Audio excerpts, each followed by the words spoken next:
2025년 반영감 문학수첩 신인작가상의 귀한 발걸음 해주셔서 무척 감사드립니다. 저는 오늘 사회를 맡은 시 쓰는 연정모라고 합니다.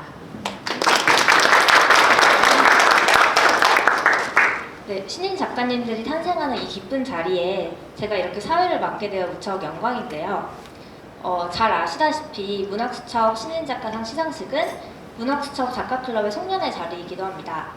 축하와 감사 그리고 내년을 기약하는 큰 기대 나눌 수 있는 자리가 있음에 저도 큰 감사의 마음을 나누게 되는데요. 이렇게 매년 귀중한 장을 마련해 주시는 문학수첩과 또 강봉자 대표님께도 여기 모인 작가님들을 대표해서 감사 말씀드립니다. 네, 반영감 문학수첩 신인작가상이 올해로 3번째를 맞이했습니다. 저는 재작년 이맘때 신인작가상 1회 수상자로 여기 올랐었는데요. 그날의 떨림과 기쁨이 아직도 떠오르는 것 같습니다. 실은 무대에 올라야 한다는 것 때문에 너무 부끄러워서 행사장으로 오기 전에 몇 번씩 좀 기절하고 싶은 마음이었는데 아마 여기 지금 시상을 기다리시는 신인 작가님들도 좀 비슷한 마음이시지 않을까 그런 생각이 드네요. 제가 여기서 이렇게 응원의 마음 보내고 있을 테니까 저를 떠올리시며 좀 떨리는 마음을 이렇게 가라앉혀 주셔서 좋을 것 같습니다. 네, 우선 시상식을 여는 첫 번째 순서로 이병일 시인님께서 축하 인사를 준비해 주셨습니다. 이병일 시인님을 박수로 모시겠습니다.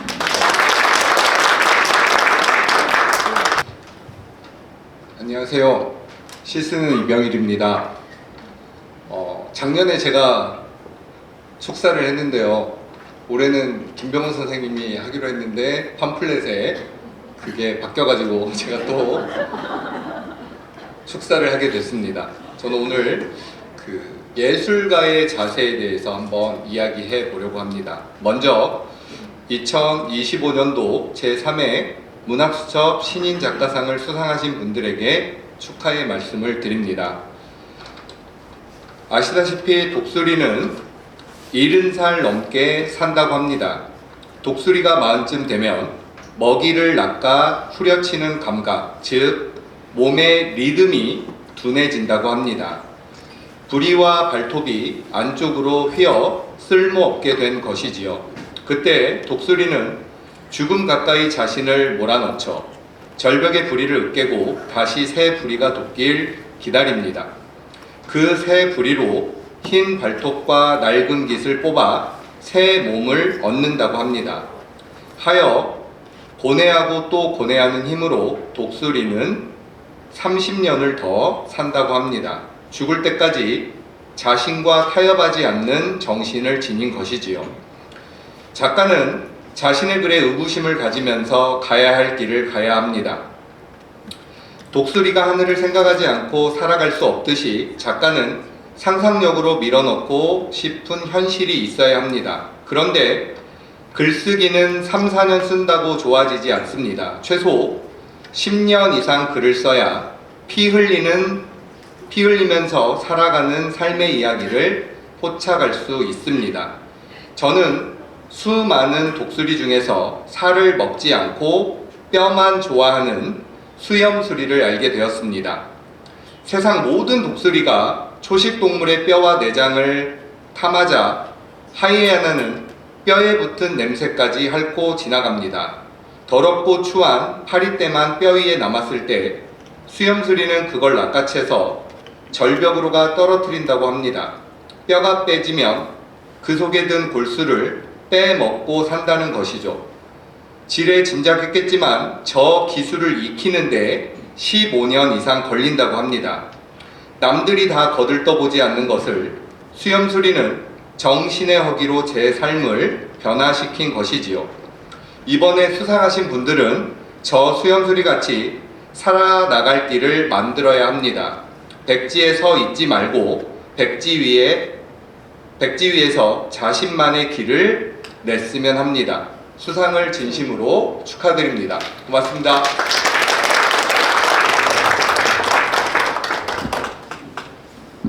네, 이병일 시인님께서 든든하고 감동적인 축하 인사 전해주셨는데요. 선배 창작자로서 신인들이 지니고 살아야 할 마음가짐에 대해서 감동적인 말씀 전해주셨습니다. 저도 신인상 수상할 때 이병일 시인님께서 심사평을 전해주셨었는데 부족함이 많은 시였을 텐데도 굉장히 믿음 가득한 말씀을 주셔가지고 제가 이후에 작품 활동하는데 큰 힘이 되었던 것 같아요. 네. 네, 그래서 다음 부로는 본격적인 시상이 이어지겠습니다. 심사평과 시상이 완료되고 나서 곧바로 신인 작가님들의 수상까지 들어보는 시간을 가져보겠습니다. 그럼 지금부터 중편소설 부문부터 시상을 시작하겠습니다. 중편소설 심사에 힘써주신 고은규 소설가님께서 심사평을 전해주시겠습니다. 소설가님 앞으로 모시겠습니다. 사실 멋진 어떤 축사 같은 걸 준비했는데 지하철에 두고 내렸습니다. 그래서 다시 급하게 썼을 텐데 제가 좀 읽겠습니다. 안녕하세요. 반연간 문학수첩 중편 부분 심사를 맡은 저는 소설가 고은규입니다.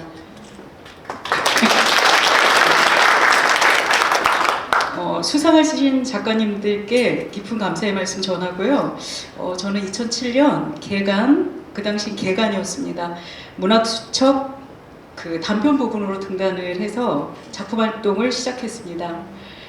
몇 년 더 지나면 20년 되는데요. 정말 시간이 너무 순삭했다라는 말이 이때 쓸 수 있을 것 같아요. 또 아마 20년이 금세 또 지나갈 것 같습니다. 여기 있는 작가님도 그렇고 저도 그렇고 그 후회 없는 글쓰기로 좋은 작품 완성했으면 좋겠습니다. 그러면 심사 그 오영 작가의 허들링 간단하게 좀 말씀드리겠습니다. 제3회 반영간 문학수첩 중편 부분의 응모작들은 팬데믹, 고령화 사회, 기후위기, 노동문제, 중소기업 몰락과 같은 한국 사회에 직면한 현실을 정면으로 다룬 작품이 다수 차지했습니다. 이는 작가들이 사회적 문제의식을 문학적으로 형성하려는 진지한 시도로 보입니다. 형식적인 측면에서는 극본의 형식이나 의식의 흐름 기법 등으로 써내려간 작품들이 눈에 띄었는데 이는 인물의 혼란스러운 정서 상태를 반영하려는 시도로 읽힙니다. 하지만 시도는 좋았으나 작품에 대한 작가의 장악력 부족으로 미안으로 끝낸 작품들도 많았습니다. 그러한 작품사계에서 낭중지추처럼 눈에 띄는 작품은 오영의 허들링이었습니다. 허들링은 펭귄의 생태를 통해 가족애와 양육, 더 나아가 삶과 존재에 대한 깊은 탐구를 이룬 작품입니다. 단순히 추위를 이겨내는 생존 방식을 뛰어넘어 우리 인간에게 혹독한 세상에 맞서 서로의 체온을 나누며 함께 살아가는 연대의 정신 그 자체를 보여줍니다. 그리고 정말 추측이 아니고 예상하기로 이 소설이 책으로 나오면 많이 판매가 될 것 같아요. 그 독자층도 청소년까지 확보할 수 있는 그런 좋은 책이라고 생각합니다. 등단하고 나서 바로 성공 가도를 달리는 작가도 있지만 대다수가 다 힘들고 외롭고 그 고독한 시간 속에 있는 것 같아요. 끝까지 쓰는 작가가 진짜 작가라고 생각합니다. 우리 오영 작가님이 그렇게 좋은 그 문학적 성취를 이룰 거라고 감히 짐작해 봅니다. 네, 모두 다른 작가님들 포함해서 모두 축하드립니다. 네, 오영 작가님 무대 위로 오시겠습니다. 2025년 제3회 반연간 문학수첩 신인작가상 중편 부문 수상자 오영, 당선작 허들링 축하드립니다.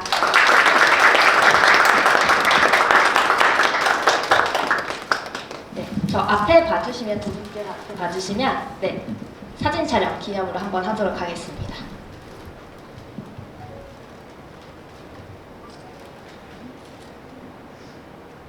네, 다시 한번 축하드립니다. 자, 이어서 곧바로 오영 작가님의 수상 소감 한번 들어보도록 하겠습니다. 반갑습니다. 먼저 이렇게 문학수첩 신인작가상을 수상하게 되어 너무나 큰 영광입니다. 처음 당선 소식을 들었을 때 저희 어머니께서 오시 집안의 가문의 영광이라고 너무나 기뻐하셨습니다. 그리고 저도 제 인생에서 이렇게 기쁜 일이 있었나 싶을 정도로 그 진부한 표현 있잖아요. 문학 속에 나오는 구름 위를 걷는 것 같다. 근데 그게 진짜 그런 느낌이더라고요. 진짜 한 하루 이틀 3일까지는 구름 위를 걷는 기분이었습니다. 너무 감사드리고, 그리고 저는 일본에서 오랫동안 생활하다가 올해 4월에 완전히 귀국했거든요. 그리고 어느 날 갑자기 소설을 쓰기 시작했는데 그게 마흔 즈음이었어요. 그리고 제 마음에 살다가 마음의 벽에 부딪힐 때마다 소설을 자기 부재 일환으로 써왔습니다.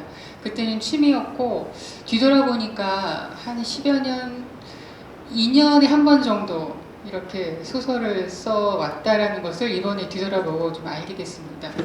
그러다가 한 3년 전부터 정말로 작가가 되어서 본격적으로 소설을 써야 되겠다는 생각을 하게 됐고, 본격적으로 좀 쓰기 시작했는데, 제가 일본에서 너무 바쁜 생활을 보냈어요. 그래서 일을 끝마치고 집에 돌아오면 10시, 11시 이게 보통이었거든요.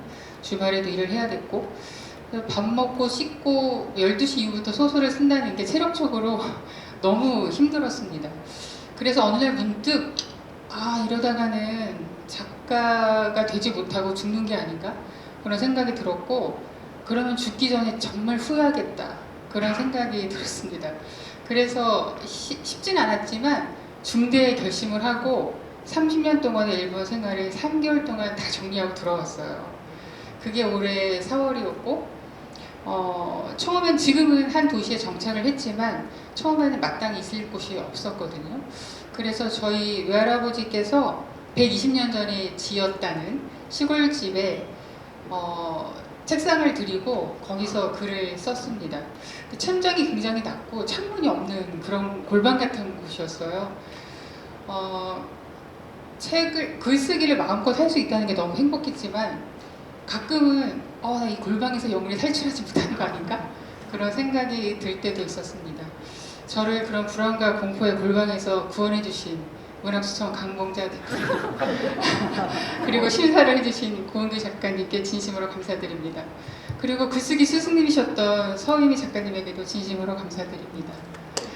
그리고 제가 글쓰기를 포기하려고 했던 적이 있었는데, 그때 당신은 계속 글을 써야 된다고 격려해 주셨던 그 일본의 쿠온 출판사의 김승복 대표님이 멀리서 일본으로 수상을 축하를 기차 받으셨어요. 너무 감사드립니다. 그리고 그 한국어를 가르치고 배우는 인연으로 만났던 학생이 일본에서 또 직접 와주셨거든요. 세로 씨 너무 감사드립니다. 감사합니다. 그리고 마지막으로 제가 글쓰기를 할 때 뒤에서 말없이 설거지를 언전을 해준 제 여동생 오순주에게 감사의 마음을 전합니다. 네, 앞으로 열심히 쓰겠습니다. 정말 감사합니다.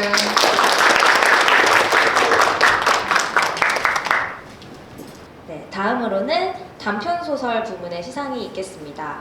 단편소설 수상자이신 김정우 선생님께서는 아쉽게도 오늘 수상이 불가능하셔서 대리로 수상을 해주실 텐데요. 네, 우선 심사평은 문학수첩의 강봉자 대표님께서 읽어주시겠습니다.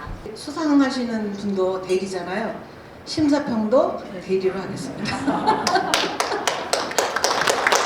그렇기 때문에 제가 읽습니다. 우는 소년 심사평 김신혜. 2025년 단편 응모작들 중 피타고라스의 삼각형과 8호의 꿈 그리고 우는 소년이 우승 후보작으로 뽑혔습니다. 이 중 우는 소년은 단편 소설의 정석과 같은 서사와 전개로 자기 정체성의 회복을 감각적인 언어로 그려낸 수작으로 우승작으로 선정되었습니다. 신내림 굿이나 작두 타기 같은 무속이라는 특수한 소재를 쓰는데 그치지 않고 무속의 세계를 빌어와 인간의 운명, 희생, 구원이라는 주제를 깊이 있게 다루고 있습니다. 신내림 굿을 받는 진행과 주인공 과거의 회상이 교차되면서 주인공은 과거의 상실과 슬픔 그리고 현재의 불안을 극복하고 대업을 받아들이면서 자기 정체성의 확립이라는 구원에 다다릅니다. 작가에게 당선 소식을 알리려고 전화 통화를 했을 때 작가는 그동안 많은 무명의 시간에 지쳐 이 작품의 투고를 마지막으로 절필의 운명을 받아들이려고 했다 하였습니다. 반년간 문학수첩 신인 작가상의 수상 소식이 그에게는 작가로서의 정체성 확립이라는 구원이 되었다는 것에 큰 기쁨을 느낄 수 있었습니다. 앞으로 더 좋은 작품으로 활발한 활동을 하시기를 바랍니다. 저도 이거 심사할 때 같이 심사를 했는데요. 그 당선 왜 이렇게 다들 보면은 마지막이라 그래서 우리 반년간지에 등단하신 분 마지막이라는 심정으로 다 하시나? 또 그 마지막이라는 분을 저희가 뽑나? 그런 생각이 들었어요. 그래서 제가 좀 특이하다. 그래서 올해 그리고 또 하나 좀 다행이라고 생각한 것은 오늘 과기대는 아니다. 그래서 제가 그냥 항상 짜고 치는 고스톱 같아갖고 이렇게 당선되시는 분이 다 그 출신들이 많거든요. 근데 이번에는 아니라서 정말 다행이었습니다. 감사합니다.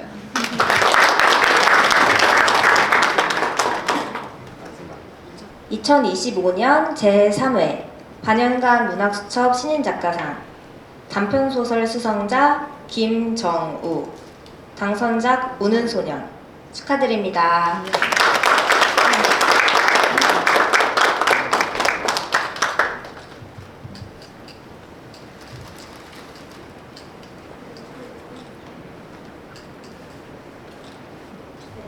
안녕하세요. 오늘 단편 소설 당선자 김정우 작가님을 대신해서 당선 소감을 전하게 된 박선아라고 합니다. 몇 년간 제가 지켜본 김정우 작가님은 스스로보다 작품이 더 먼저 기억되기를 바라시는 분이셨습니다. 오랫동안 전혀 다른 무대에서 생활하셨지만 소설 쓰기는 언제나 같은 마음속 깊은 자리에서 지켜온 가장 개인적이고 소중한 꿈이셨다고 말씀하셨습니다. 오늘 그 꿈을 위해서 이렇게 한 걸음 내디딜 수 있게 되어서 무척 감사하고 벅찬 마음이라고 전달해 주셨습니다.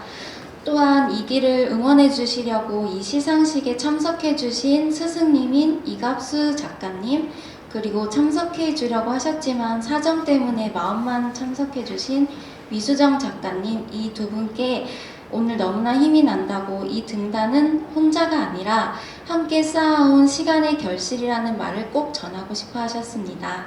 앞으로 작가로서의 또 다른 이야기의 무대를 펼쳐볼 수 있도록 차분히 꾸준히 걸어가겠다고 약속하셨습니다. 김정우 작가님은 다른 곳이 아니고 꼭 문학수첩에서 등단을 하고 싶어 하셨네요. 진짜로 그러셨어요. 네, 이번에 낙선하면은 글을 그만두겠다고도 하셨었습니다. 그래서 귀한 기회를 주신 강봉자 대표님, 심사위원 선생님, 그리고 모든 문학수첩 관계자 여러분들 모두 감사드립니다. 저희 작가님이 아직 못 오셨는데 이따가 아마 만찬쯤엔 오실 수 있으실 거예요. 저희 작가님 오시면 잘 부탁드리겠습니다. 감사합니다. 네, 김정우 작가님이 마지막 올해 가지고 계시던 꿈이 실현되었다고 하니까 저까지 막 벅찬 기분입니다. 네. 그리고 다음으로는 김병호 시인님께서 시 부분의 심사평을 전해주시겠습니다. 네, 박수로 모시겠습니다. 예, 그 시 부분 심사를 맡은 김병호입니다. 원래 연단이 있어야 되는데 연단이 없어서 막 노래가 나오려고 그런 마음이 큰데요. 한 번도 못 들어보셨죠? 제 노래 들으시면 그 다음부터 저를 볼 수가 없을 거예요. 그 심사는 저하고 이병일 시인, 명지전문대 문장과 교수 이병일 시인이 봤고요. 항상 그 문학수첩의 심사와 그 시상식에 오면 그 뒷이야기들이 너무 재밌는 이야기들이 많아서 빠질 수가 없는 그런 재미도 있는데요. 원래 그 이병일 그 지난번 모임에서 강봉자 대표님께서 저한테 아주 어렵게 축사를 해달라고 그렇게 해서 저 정말로 큰 마음 먹고 네 알겠습니다라고 했는데, 그런데 그 리플렛이 이제 이병일 시인이 축사를 하고 제가 심사평을 하게 이렇게 바뀌어서 나온 거예요. 그래서 내 평생 처음으로 축사를 하게 되는구나 라는 그 벅찬 마음도 있었는데, 이병일 시인의 축사를 듣고 보니 천만다행이다. 이병일 시인이 축사라는 게 천만다행이었구나라는 생각이 들었고요. 그래서 이병일 시인의 그 심사평을 바탕으로 말씀을 드리자면 사실은 우리끼리니까 솔직히 우리끼리니까 말씀을 드리면 작년이나 이전에 비해서 응모 작품 분량이 심한 그런지 모르겠지만 한 10%에서 20% 정도 이렇게 줄었어요. 그래서 처음에 이제 편집부에서 전달해온 둘로 나눠서 온 원고의 분량을 보고 아싸라는 생각이 들었죠. 이게 조금만 하면 되니까. 그런데 교과서에 나오는 신동엽 시인의 시구처럼 껍데기는 다 가버리고 알맹이만 이렇게 꽉 차가지고 심사가 그 어느 해보다 훨씬 더 힘들었어요. 그래서 정말 힘들었고 마지막에 이제 저희는 이름도 다 지우고 접수 번호를 가지고 작품을 심사를 했거든요. 그래서 저는 20번을 밀고 그 다음에 이병일 시인은 7번을 밀고 그래서 서로 이렇게 티격태격 하다가 그래 네가 해라 라고 제가 이제 이병일 시인한테 주도권을 넘겼는데요. 이병일 시인이 이제 저보다 더 시를 더 열심히 쓰고 더 잘 쓰고 안목이 뛰어나겠다라는 그런 생각도 있었고 저보다 조금 더 하루 더 젊어서 이 바라보는 시선도 세대의 공감 능력도 더 크기 때문에 이병일 시인한테 넘겼었는데요. 제가 여기서 하고 싶은 얘기는 사실 여기 계시는 선생님들 다 아시겠지만 최종심에 올라온 작품은 어느 거를 뽑으나 뒷말이 없어요. 다 거기서 거기고 사실은 심사위원 복이라든가 어떤 이전의 조상의 덕 때문에 은덕 때문에 이렇게 뽑히는 것라고 얘기를 하면 섭섭하실까요? 그런 부분도 있는 것 같아요. 심사위원 복이라는 게. 그래서 그거는 아마 이전에 얼마나 열심히 시를 놓지 않고 꾸준히 해왔는지 굽어 살피시는 분이 계셔서 결정적인 도움을 주셨을 것 같고요. 작품을 보면 제가 밀었던 20번도 정말 나쁘지 않은 작품이었는데 7번이 월등하게 좋은 작품이었던 건 뭐냐면 시를 써가면서 스스로 질문을 하고 그 질문에 대한 답을 하는 형식으로 시의 뼈대를 만들어내는 기법들이 심상치 않았고 만약에 이제 나중에 반영과 문학수첩 나오시면 제 말이 거짓말이 아님을 여러분들께서도 무릎을 치시면서 맞구나라고 생각을 하실 것 같고요. 그리고 저희가 쓰는 문장이 이번에 당선자가 쓴 문장이 되게 이병일 시인의 표현에 빌려서 얘기를 하면 문장에 불에가 있는 것 같다. 물고기를 띄우는 불에가 있는 것처럼 감각적으로 뛰어오르는 감출 수가 없는 그러한 문장들이 저의 눈과 이병일 시인의 눈을 사로잡았습니다. 그래서 구체적인 작품에 대한 이야기들을 하는 건 조금 그럴 것 같아서 이런 심사평은 나중에 보시면 좋겠는데요. 오랜만에 마이크를 잡으니 한마디 더 하면 이제 원래 아까 말씀하신 종합문해지 개간 문학수첩에서 시작을 해서 그 다음에 개간 시인수첩 갔다가 반년간 문학수첩으로 오면서 이전까지 24명의 시인이 탄생을 했고 이번에 이제 지금 수상자가 25번째 시인이세요. 그래서 다른 장르보다 시인이 많긴 한데 제가 생각하기에는 이병일 시인부터 해서 박소란 시인도 있고 신혜정 선생님, 성묘아 시인도 엄청나게 좋은 시인들 중에 한 사람이라고 생각하지 마시고 이 시인들의 문학수첩의 대표 선수라고 생각하시면서 시 열심히 잘 쓰시면 좋겠다라는 그런 응원의 말씀 드리고 싶습니다. 시 잘 받고 앞으로 좋은 일만 가득하시길 바랍니다. 네, 이어서 시상해 주실 정희 시인이 앞으로 모시겠습니다. 2025년 제3회 반영간 문학수첩 신인작가상 시부문 수상자 정희, 당선작 공원준비회 4편 축하드립니다.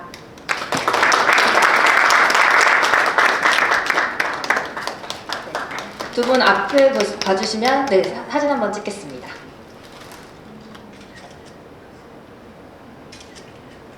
네, 감사합니다. 네, 이어서 정희 시인님의 수상소감 들어보겠습니다. 네, 안녕하세요. 오늘 15부문으로 수상을 하게 된 정희라고 합니다. 반갑습니다.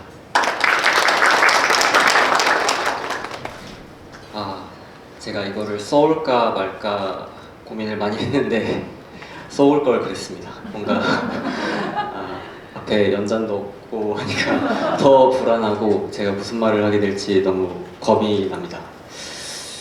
일단 하고 싶은 말은 두서가 없지만 좀 생각은 해왔는데요. 일단은 저는 부산에서 대학을 다녔고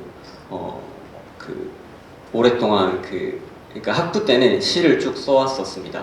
그러다가 좀 좋은 학비 면제 같은 기회가 돼가지고 이제 문예창작대학원을 같은 대학에서 들어갈 수가 있게 되었는데 그때는 이제 소설로 들어가서 한 4년 정도는 소설을 이어서 썼던 것 같습니다. 그런데 저한테 시 같은 경우는 어떤 느낌이었냐면 약간 제가 이룰 수 없는 것이었던 것 같아요. 시 같은 경우는 뭔가 항상 만족이 안 되고 좀 다가갈 수 없는 것에 가까웠던 것 같습니다. 그래서 시를 투구해봤던 적은 정작 학부 대학원을 거치면서 한 번도 없었었거든요. 그리고 이제 소설을 쓰는 4년, 5년 동안 거꾸로 이제 투고를 이제 그때는 좀 경쟁적으로 교수님도 있고 학과 안에서 같이 소설을 쓰는 그런 문우들도 있고 그런 환경 속에서 경쟁적으로 소설을 투고를 했었는데 공식적으로 신춘문예라거나 이런 등단을 해본 적은 없지만 웹진 뷰 같은 데서 이제 발표를 살짝 했던 적은 있습니다. 그런 경험들 속에서 뭔가 저는 등단이라는 것 자체가 되게 뭔가 까마득하고 막막한 일이구나라고 생각이 들었던 것 같고, 그리고 또 한편으로는 여전히 시라는 거는 나는 아직 전혀 준비가 안 된 것 같다, 자격도 없는 것 같다, 이런 생각을 많이 믿었던 것 같아요. 제가 뭔가 스스로 그렇게 믿어 의심치 않았던 것 같습니다. 그러다가 이제 상경을 하게 됐는데 2020년대에 이르러서 그렇게 상경을 해서 약간 어떻게 보면 대학 사람들과도 조금 이별 비슷하게 좀 헤어지고 저 혼자서 이제 서울 생활을 독립해서 하면서 그냥 하루하루 한 페이지 내외의 글을 약간 일기 비슷하게 쭉쭉 썼던 것 같습니다. 그렇게 쭉쭉 쓰다가 올해로 넘어올 때 문득 뭔가 투고를 해보고 싶다라는 생각이 들었습니다. 그래서 근데 이게 뭘로 투고를 해야 될까? 몇십 편, 100편 가까이 작품이라고 할 수 있는지 모르겠지만 쌓였는데 이걸 뭘로 투고를 해야 될까라고 생각을 하다 보니까 약간 고향처럼 시로 되돌아가게 됐던 것 같습니다. 그래서 사실 생각도 못했습니다. 될 거라는 생각을 전혀 상상도 못했고 사실은 이렇게 예를 들면 어디 투고를 하면 어떤 시기에 당선 통보가 간다더라 그런 이야기들이 대충 감이 있잖아요. 그 시기가 지날 때마다 스스로를 다독였던 말이 뭔 생각으로 기대를 하냐 이런 거였어요. 애초에 네가 무슨 지금 시 될 거라고 생각을 하냐 이런 식으로 약간 스스로를 좀 깎아내리듯이 항상 그렇게 생각을 했고, 사실 문학수첩 연락을 받았던 때도 10월 말쯤이었으니까 제가 예상했던 시기보다 한참 뒤였어요. 그래서 저는 아예 문학수첩은 잊고 살았습니다. 쯤에는 잊고 살고 있는 차에 한참 회사에서 이렇게 일을 하고 있는데 모르는 번호로 전화가 와서 사실 안 받았거든요. 전화를 계속 안 받고 업무를 하다가 근데 이제 문자가 와가지고 문학수첩이라고 해서 놀라서 전화를 받아보니까 네, 그런 연락이었습니다. 그래서 조금 어벙벙하고 좀 아직도 얼떨결이고 좀 당황스럽기도 하고 그랬는데 주변 여러 친구들이나 조언자들에게 말들을 들으면서 또 시를 함께 썼던 학부의 그런 선후배들의 이야기도 듣고 하면서 결국에는 아무튼 네가 썼던 거는 시였던 거라고 뭔가 확인을 받은 거다라고 생각을 하고, 그런 확인을 저한테는 뭔가 최소한의 확인이 중요했던 것 같습니다. 그래서 사실 뭐 당선 소감, 그러니까 예를 들면 심사평에 이름만 올라가도 감사할 일이었을 것 같아요, 저한테는. 근데 이런 기회를 주셔서 정말 두 분 심사위원께 일단 감사 인사를 드리고 싶습니다. 그리고 제가 이게 벌써 10년이 더 된 이야기이긴 한데, 학부 때 이제 한 문예비평론이라는 수업이었던 것 같은데, 한 부산 지역에서 활동하시는 한 평론가 교수님께서 수업 중에 그런 말씀을 하신 적이 있으세요. 그 해리포터 출판사라고 그 문학수첩이 있는데, 이 출판사가 해리포터로 번 돈을 가지고 시인수첩 같은 돈이 안 되는 그런 좋은 일을 하는 훌륭한 출판사다, 그런 출판사가 있다 해가지고 제가 그때 처음으로 들었던 게 문학수첩이라는 이름이거든요. 그래서 교수님 연구실을 가서 문학수첩 그 특유의 그 개간지 표지들이 이렇게 쭉 쌓여 있었던 게 기억이 납니다. 시수첩이랑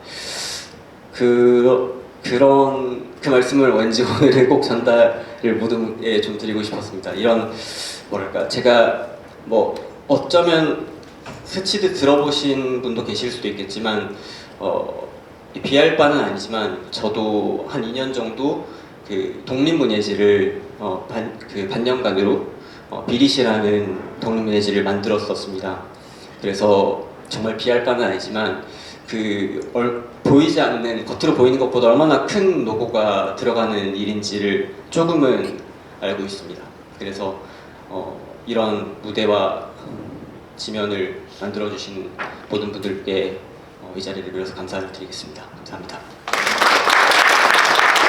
정희 시인님의 말씀 잘 들었습니다. 그 10년 동안 있었던 일 이렇게 말씀해 주셨는데 아주 큰 열정으로 많은 일들을 해오셨던 것 같아요. 저도 되게 반성하게 되고 이따 또 많은 이야기를 들어보고 싶어지네요. 네, 다시 한번 축하드립니다. 그리고 마지막으로 희곡 부문의 시상이 있겠습니다. 희곡 부문에서는 강봉자 발행님께서 심사평을 들려주시겠습니다. 시 당선되시는 분 이렇게 딱 이야기 보니까 우리 여기가 제가 처음에 시작할 때 그 음악 있잖아요. 이렇게 축하 공연 뺀 거 너무 잘했다. 시끄럽고 이렇게 조용히 제가 딱 보는데 이거 작가들이 자기 고백의 시간 같은 느낌이에요. 그러니까 어떻게 보면은 말하기 사실 힘들잖아요. 근데 이런 상 받는 자리에서 자기 이야기를 이렇게 과감 없이 이야기할 수 있다는 거는 결국 이 분위기가 굉장히 좋았다는 거가 아닌가 싶어요. 그래서 저는 굉장히 뿌듯합니다. 저는 이제 그 다음에 희곡에 대한 심사평을 말씀드리겠습니다. 이번에 솔직히 말하면 아까 김병헌 시인이 그 투고 원고가 없다고 그랬잖아요. 아니 올해는 이상한 해예요, 진짜. 투고 원고가 없어요. 작년에 엄청 많았거든요. 그때 첫 해 진짜 소문도 안 났을 때도 많았어요. 근데 왜 올해는 왜 없지? 그거를 진짜 미스테리예요. 왜 없나? 그러니까 희곡 작품도 없어요. 몇 판 안 되고, 제가 이제 좀 속상한 거는 저는 사실 신인들이 좀 과감하지만 좀 이렇게 좀 진취적이고 뭔가 이렇게 좀 새로운 그런 작품을 내면 저 과감하게 뽑아줄 용기가 있는데, 이번에 신인 작품 나온 작품이 너무 고루한 거예요.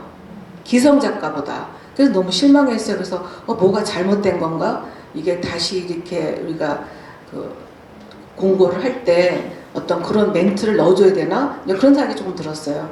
그래서 근데 이번 작품은 기성 작품이거든요. 기성 작품이고 그 김나영이라는 작가님은 뭐 이야기할 필요도 없이 글을 잘 쓰시고 희곡을 잘 쓰시는 분이라 뭐 그냥 뭐 그거 없이 그냥 한 큐에 그냥 뽑았어요. 그래서 기성 작가분입니다. 제목은 폐기물처리고요. 폐기물처리는 초고령화 시대가 도래한 근미래 사회를 배경으로 효라는 오래된 가치가 경제 복지 체계 속에서 어떻게 소모되고 소멸되는지를 정면으로 바라본 작품입니다. 노모를 부양하는 일을 삶의 전부로 삶아온 김효자의 서사는 전통을 유지해야 할 것으로만 받아온 개인이 사회적 환경 변화에 의해 더 이상 그 가치를 지탱할 수 없게 되는 순간을 섬세하면서도 절박하게 드러냈습니다. 작품은 전반적으로 인물 중심의 비극 드라마를 견고하고 구축하고 있으며 등장인물 각각이 단순한 역할의 수행자가 아니라 현대 사회의 층위를 상징하는 존재로 가능하다는 점이 돋보입니다. 효자와 노모의 대화는 일상적이며 소박하지만 그 말들 사이에는 국가, 경제, 세대, 돌봄, 생존의 문제가 응축되어 있고 이 문제는 작품의 후반부로 갈수록 점차 무게를 더해갑니다. 특히 인상적인 부분은 유머와 비애가 공존하는 대사 구성입니다.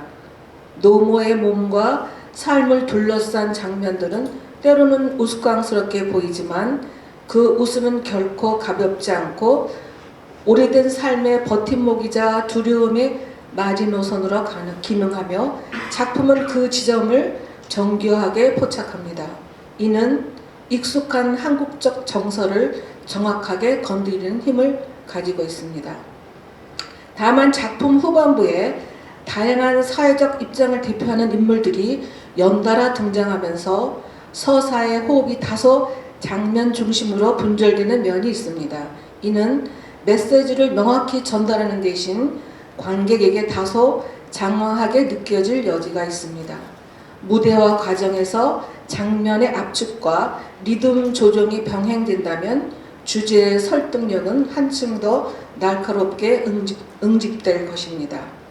그럼에도 불구하고 본 작품은 현대의 한국 사회가 마주하고 있는 가장 근본적인 질문들, 우리는 어떻게 늙어갈 것인가, 그리고 누구와 어떻게 함께 살아갈 것인가를 가감없이 드러냅니다. 이는 단지 한 가족의 비극이 아니라 곧 도래할 시대의 보편적 시련을 다룬다는 점에서 높은 의의를 지닙니다. 요약하자면 폐기밀처리는 묵직한 질문, 설득력 있는 인물, 현실을 직시한 사회적 시선을 동시에 갖춘 작품으로 사적인 서사와 공적인 문제의식 사이에 균형이 우수한 연극적으로도 좋은 작품으로 이 작품을 뽑았습니다. 감사합니다. 2025년 제3회 반연간 문학수첩 신인작가상 희곡 부문 수상자 김나연, 당선작 폐기물 처리 축하드립니다.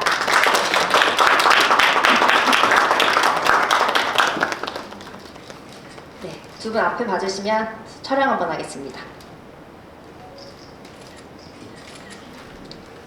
네, 감사합니다. 네, 이어서 김나연 작가님의 수상소감 들어오겠습니다. 여기 있으니까 떨리네요, 갑자기. 네. 저는 기성 작가 부문이다 보니까 좀 경력이 있습니다. 98년 신춘문예로 등단해서 2002년에 희곡작가협회 신인문학상을 이미 수상을 한 바 있습니다. 그래서 오늘 주시는 이 상이 기성작가 부문이긴 하지만 두 번째 신인상이라는 생각으로 앞으로 또 신인의 자세로 다시 열심히 쓰는 그런 남은 시간을 보내볼까 하는 그런 생각을 하게 됩니다. 그 대학때 은사님께서 20대는 시인의 시기고 30대는 소설가의 시기고 40대 이후 비로소 그 희곡작가의 시기가 온다 이런 말씀을 하셨어요. 그래서 그때 이제 뭐 20대니까 언제 40대가 오나 너무 까마득하게 느껴졌는데 이제 벌써 50대도 중반에 접어들었습니다. 그때 이제 그 교수님이 들려주신 말씀이 어디서 출처가 무엇인가 해서 뭐 찾아봤었는데 이후에 찾아봤는데 그 고도를 기다리며라는 유명한 희곡을 쓴 사무엘 베게트의 이야기였어요.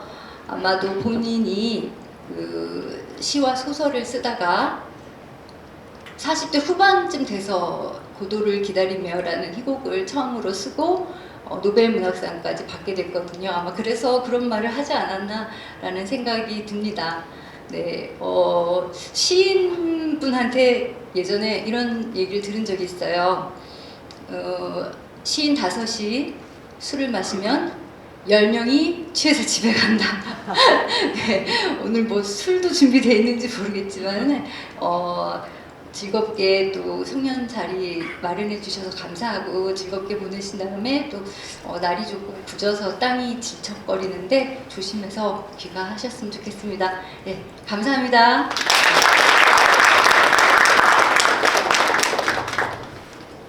네, 그리고 많이들 아시겠지만 문학수첩 희곡 수상자에게는 좀 특별한 기회가 주어지는데요. 당선작은 문학수첩 ENT에서 제작을 지원하고 있습니다.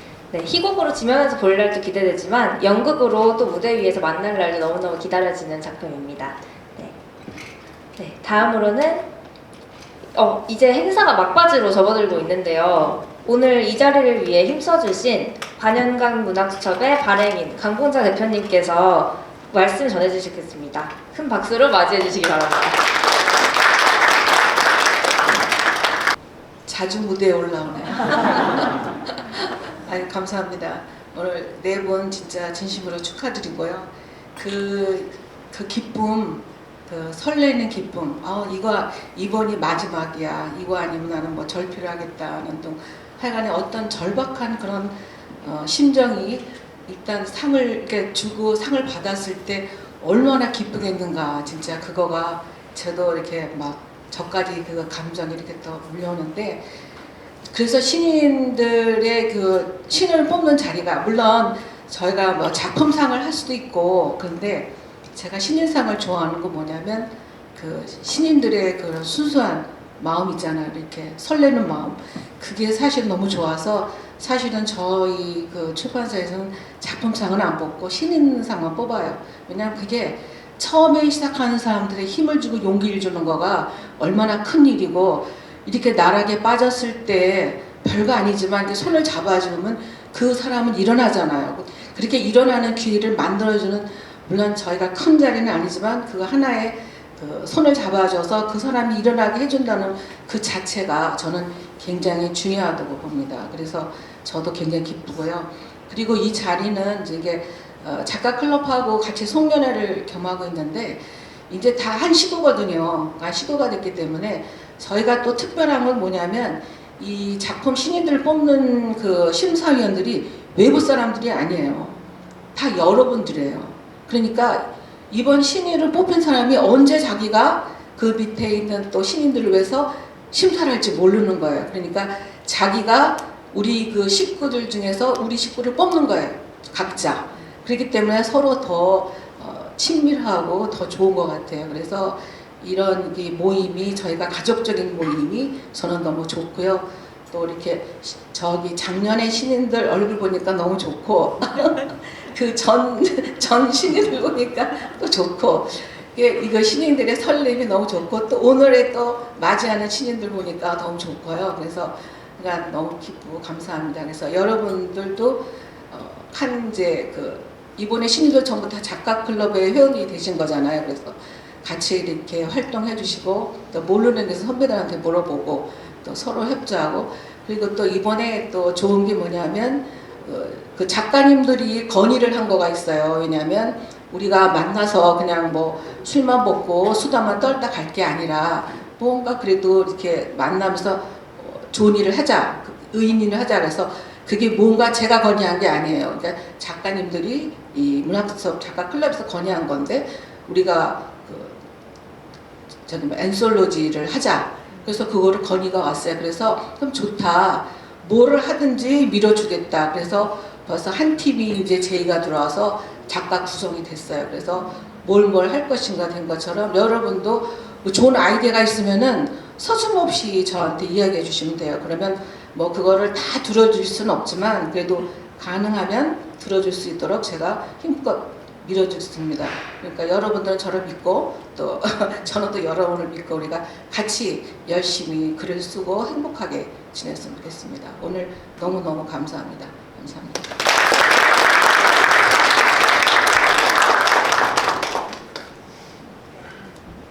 네, 따뜻하고 힘있는 대표님의 말씀 잘 들었습니다. 대표님께서 언제나 지지를 해주시는 덕분에 저희 작가들이 언제나 힘내어서 나아갈 수 있지 않나 이런 생각이 좀 드네요.